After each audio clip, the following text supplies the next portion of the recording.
Como fazer a análise de um fundo imobiliário na prática? É sobre isso que a gente vai falar nesse vídeo.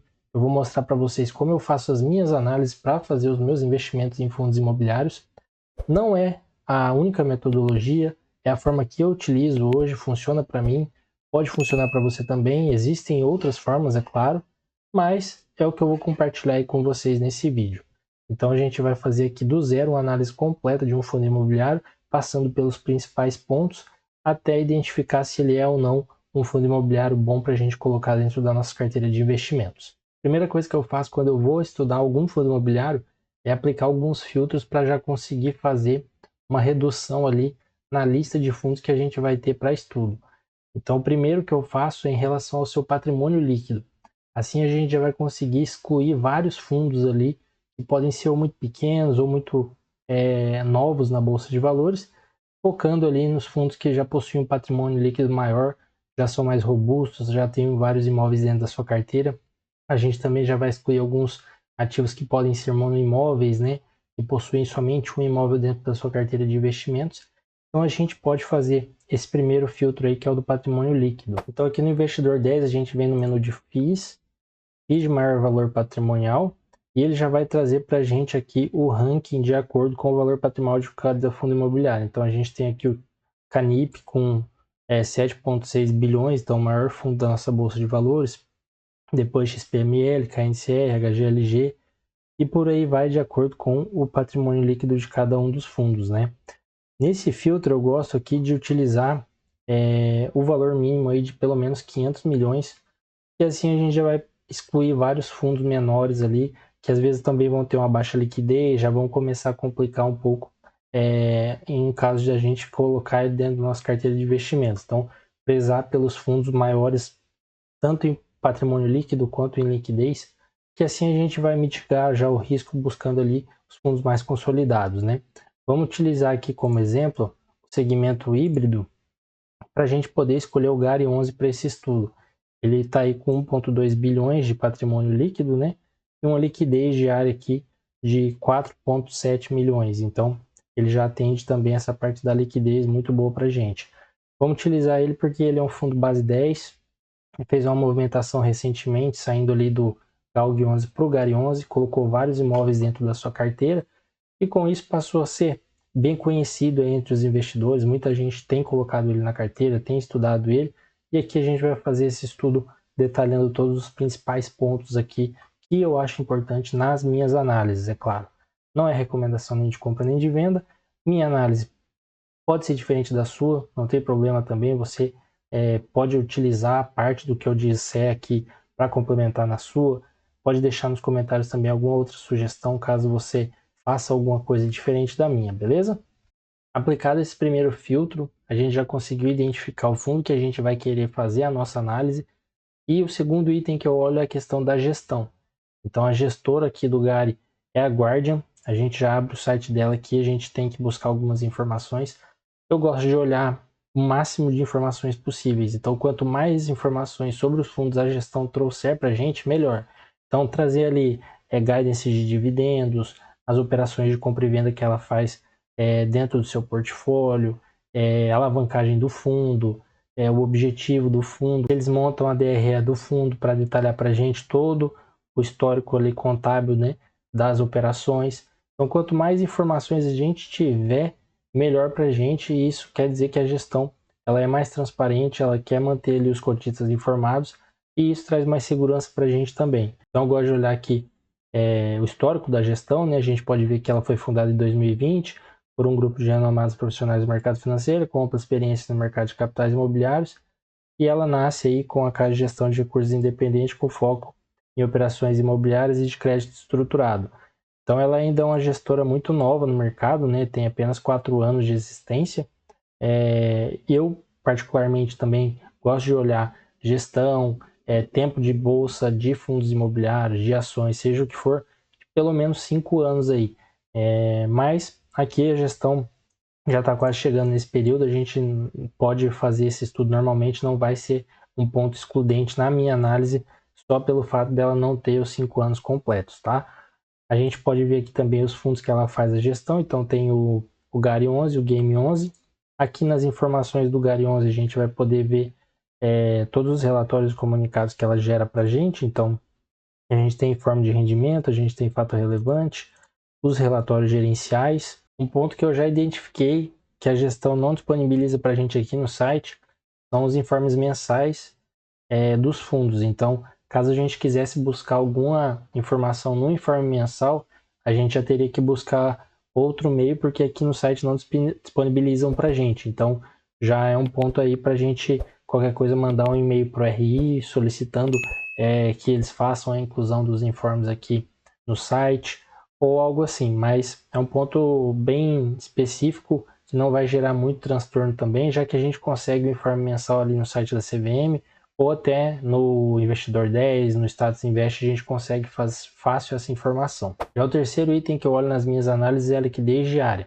Então a gente pode ver que a liquidez diária dele está aí acima de 4 milhões por dia, uma liquidez muito boa. Eu gosto desse número sempre acima de 1 milhão, porque assim a gente, caso realize ali uma ordem de compra às vezes um pouco maior, ou queira fazer a venda também de algum ativo que a gente tem na nossa carteira, a gente não vai ficar travado por falta de negociação desse ativo na bolsa.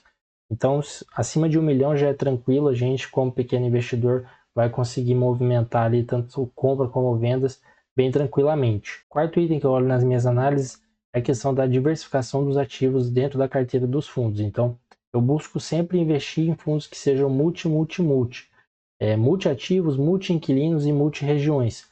Então, eu fujo um pouco de fundos que sejam monoimóveis ou que eles têm poucos imóveis em uma região somente, para diversificar também em questão de regiões e também em questão de inquilinos, né?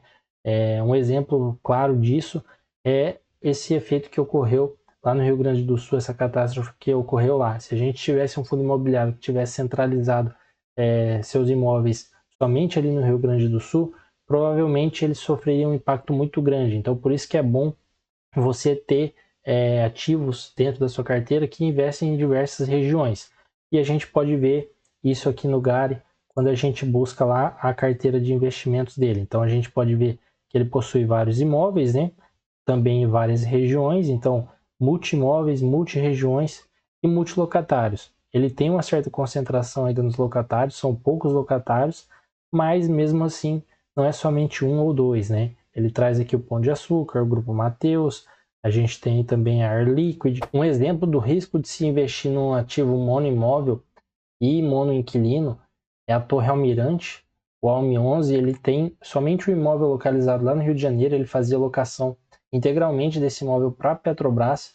Em um determinado momento, a Petrobras resolveu entregar esse imóvel, não renovando a locação. Com isso, a cotação despencou, o imóvel ficou com a vacância de 100% e os cotistas pararam de receber esses rendimentos. Então, a gente pode ver até hoje que ele possui uma vacância elevada aqui de 55%. Está sendo muito difícil para o gestor conseguir fazer a locação de todos os espaços disponíveis desse prédio. Então, um risco muito grande. Por isso que é interessante investir em fundos que sejam multi. Quinto item que eu olho na análise é a questão da vacância do fundo. Então, nós podemos ver aqui que a vacância do GARI hoje é zerada, então ele não possui nem vacância física e nem financeira. A diferença entre uma e outra é que a vacância física, ela é a vacância daquele espaço físico propriamente dito. Então, se ele possui ali um salão que tem 300 metros quadrados, por exemplo, e esses 300 metros quadrados não tem ninguém locando, ele vai ter 100% de vacância física em cima desse salão. Agora, a vacância financeira, ela pode ocorrer de ele tem a locação desse imóvel, só que ele deu uma carência, por exemplo, de 6 meses. Então, durante 6 meses, ele vai permanecer com uma vacância financeira ali de 100%, onde ele não vai receber os aluguéis. Ele vai ter somente esse aluguel a partir do 7º mês. Então, existe também essa questão da vacância financeira, onde ele pode dar um desconto, onde ele pode ter uma inadimplência e também pode dar uma carência ali para o pagamento dos aluguéis. Já os itens 6 e 7 nós vamos olhar diretamente dentro do relatório gerencial do fundo. Então, eu já abri aqui o último relatório divulgado referente ao mês de maio de 2024. A gente também vai buscar todos os itens que a gente olhou aqui desde o início do vídeo para ver a questão da transparência do fundo, se o relatório ele é bem estruturado, se ele traz as informações que a gente busca, né? Para que com isso a gente consiga tomar uma melhor decisão de investimento. Então aqui a gente já vai ter algumas informações sobre o objetivo do fundo. Eles propõem aí a oferecer aos investidores uma solução única e completa, com estabilidade e previsibilidade de resultados. Também quer ter aqui inquilinos com excelente capacidade de crédito, né? Inquilinos fortes, bem renomados no mercado. Contratos atípicos, que são contratos mais longos, né? Com multa de rescisão integral. Então, se o inquilino resolver sair antecipadamente, ele vai precisar pagar todo o valor que falta até o vencimento desse contrato, que acaba não sendo muito viável para ele, e também uma renda estável para os seus investidores. Está com um patrimônio aí de 1,2 bilhões, 25 ativos, último dividendo distribuído, a vacância física e financeira zerada, prazo médio do aluguel aqui em 15,2 anos, né? E já são aí 197 mil investidores nesse fundo imobiliário. A gente pode ver aqui também a tese de investimento, foi a mudança ali do GALG 11 para o GARI 11. Ele detalha aqui para a gente que essa movimentação foi realizada ali em 2023, né? Buscando uma ampliação na tese de investimentos, mudando a tipologia dos imóveis, preservando os pilares da estratégia e se tornando aí líder de performance em diversas métricas dentro do IFIX. Ele também fala aqui que ao final de 2023 ele ganhou a maior quantidade de cotistas, né, tendo aí um número próximo a 500%, chegando a 129 mil investidores, e o montante captado aqui fez com que o seu patrimônio líquido dobrasse de tamanho, então chegou aí a 1,2 bilhões de patrimônio líquido após essa operação. No mês de março também publicou aqui o fato relevante firmando a aquisição dos 21 ativos que fizeram a nova composição da carteira do GARI. A gente já vai ter aqui o detalhamento de como era e como passou a ser após essa movimentação. Então era 0,5 bilhões de patrimônio líquido, passou para 1,2. A tipologia era logística, agora ele faz tanto logística como renda urbana. Renda urbana são aqueles imóveis dentro da cidade, onde pode ser um mercado, uma farmácia, uma escola. Então acaba sendo uma diversificação para a carteira também. Quantidade de imóveis saiu de 5 para 25, inquilinos de 3 para 6, prazo médio dos aluguéis saiu de 9 para 15 anos, a tipicidade dos aluguéis, então continua tudo atípico, 100%, nada mudou. A alavancagem do fundo reduziu, então saiu de 42% para 23%, que é muito bom. Eu gosto de patamares aí até 25% de alavancagem. Acima disso já tem que ver no detalhe como que está essa alavancagem, qual que é o custo dela, para ver se é uma alavancagem muito cara, se vale a pena ou não. A liquidez diária saiu de 1,5 para 4,8 bilhões e o dividend yield aí estava em 10,8, agora 11,5%. No comentário do gestor ele também traz aqui os próximos eventos do fundo, então vai ter aqui o reajuste de todos os imóveis locados para o Pão de Açúcar, também os ativos aqui de Casageiras, Conceição do Coité e Vitória da Conquista locados para o Grupo Mateus. Então 14 lojas do portfólio vão ter aí um reajuste no mês de julho, então pode ser que o fundo venha a fazer uma alocação o reajuste, né, maior no valor dos aluguéis desses imóveis. Com isso pode ser que a renda se eleve um pouco, que é muito bom para o cotista. Então é bom sempre acompanhar também a questão do prazo de vencimento dos aluguéis e os meses de reajuste para ver se o gestor está conseguindo reajustar isso daí em favor do fundo ou se ele está passando por algum momento de dificuldade de locação e vai precisar fazer uma redução no valor desses aluguéis. Já aqui na distribuição e performance de resultados, nós podemos ver aqui o guidance de dividendos, então ele vem seguindo aí esse guidance. O rendimento do mês de maio foi de 0,087 centavos por cota, o pagamento é no quinto dia útil, subsequente ao mês de fechamento. E ele traz aqui o guidance de dividendos para o fundo, então vai ficar aí até dezembro de 2024, entre essa banda de 0,085 e 0,088. Trouxeram também o detalhamento aqui da DRE, então a gente pode ver que em maio o total de receitas aqui foi de 13.900.000. Aí tem aqui segmentado logística, renda urbana, resultado por CRI, renda fixa, né? Então aqui o recebimento dos juros das aplicações, as despesas, o resultado líquido e a distribuição aqui, resultado por cota. Então ele gerou aí 0,087 e distribuiu esse 0,087 por cota para os investidores. Aqui a gente pode ver também a performance, então ao final de abril o spread entre a NTNB 2035, que é a NTNB, o título de renda fixa que a gente leva em consideração para fazer comparativo com os fundos imobiliários, tinha aí um spread entre o GARI 11 e a CNTNB de 5,59%. Então, o GARI ele vinha apresentando ali uma margem de segurança muito grande para a gente em relação à NTNB. Caso a gente fosse investir nela, qual seria o retorno esperado ali para a gente tendo o ativo do GARI 11 dentro da nossa carteira? Aqui estava representando 5,59% de margem de segurança, então um spread aí bem interessante também. A liquidez aí veio subindo, né? Chegou a 4,8 milhões, durante o mês de maio ultrapassou mais de 197 mil cotistas. Nos 5 meses de 2024, o fundo observou um ingresso líquido de mais de 81 mil cotistas. Então, somente nesse ano de 2024, muita gente está adquirindo aqui o fundo, né? Colocando dentro da carteira, até pelo fato de ser base 10 e ter essa diversificação, essa nova proposta que eles trouxeram com o GARI 11. Já no portfólio do fundo, ele faz o detalhamento aqui dos 25 imóveis, então no total são 6 inquilinos de primeira linha, os contratos são atípicos, né? Então aquela questão de contratos mais longos, com multa integral referente ao prazo remanescente ali dos contratos.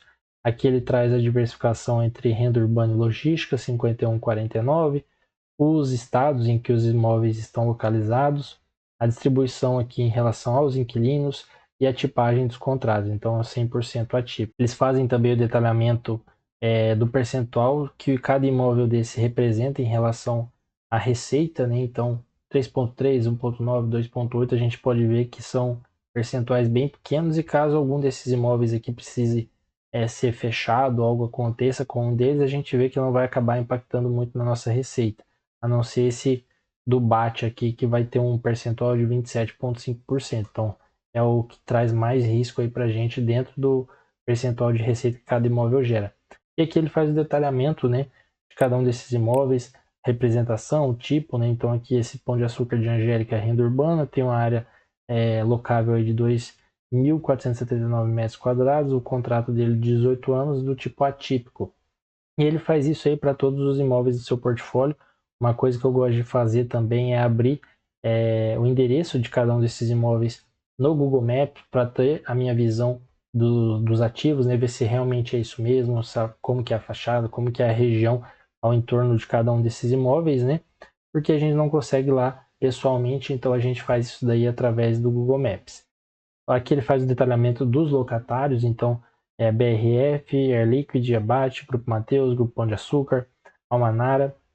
Faz aqui a questão do rating de cada um deles, então tá aqui entre AA e AAA, então são inquilinos high grade, né, de baixo risco, e faz aqui um detalhamento, uma apresentação de cada um deles. Então, BRF, nascida aí entre a fusão da Sadia e a Perdigão, está presente em mais de 120 países, com 60% de distribuição, é listado na Bolsa de Valores, é uma das maiores empresas de alimentos. Pão de Açúcar também, com mais de 700 lojas físicas.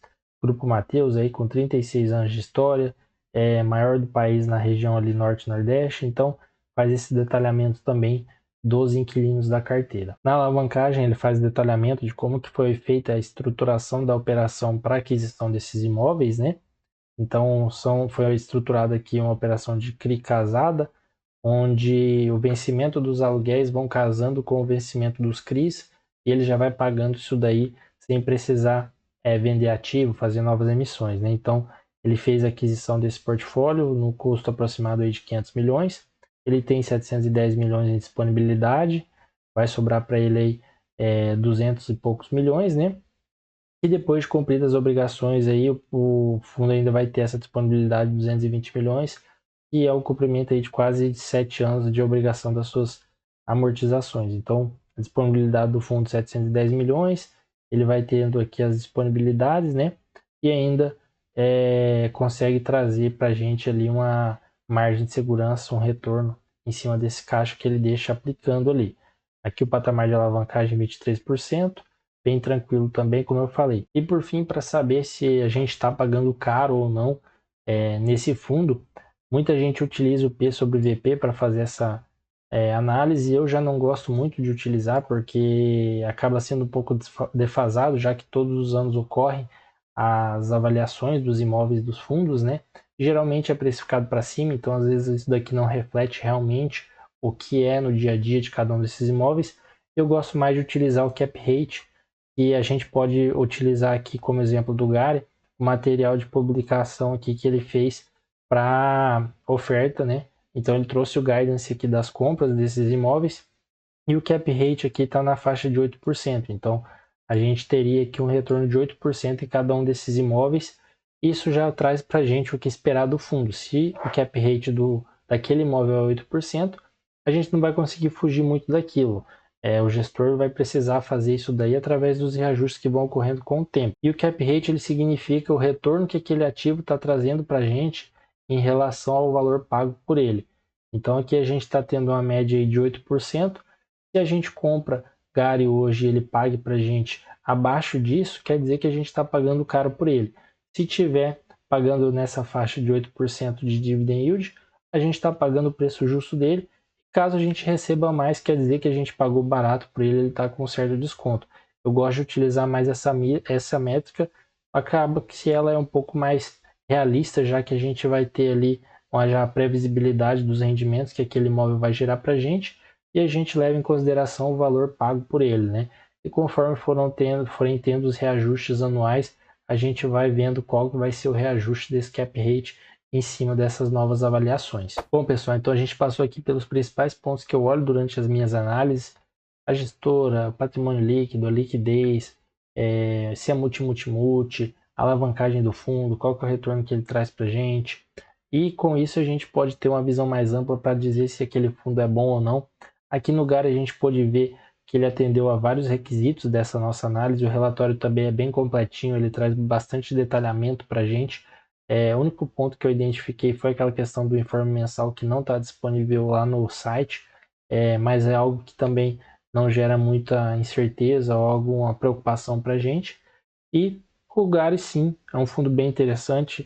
Recentemente eu fiz a compra dele, coloquei ele na minha carteira pessoal. Vou deixar o vídeo aqui na descrição para vocês darem uma olhadinha caso tenham interesse também. E pelo vídeo de hoje é isso. Se você gostou, deixe aí nos comentários se você faz essas análises dessa forma também, quais pontos você achou interessante, o que dá para melhorar. Compartilhe esse vídeo com quem você acha que pode gostar e se inscreve aí no canal para ajudar a gente a crescer. Um abraço.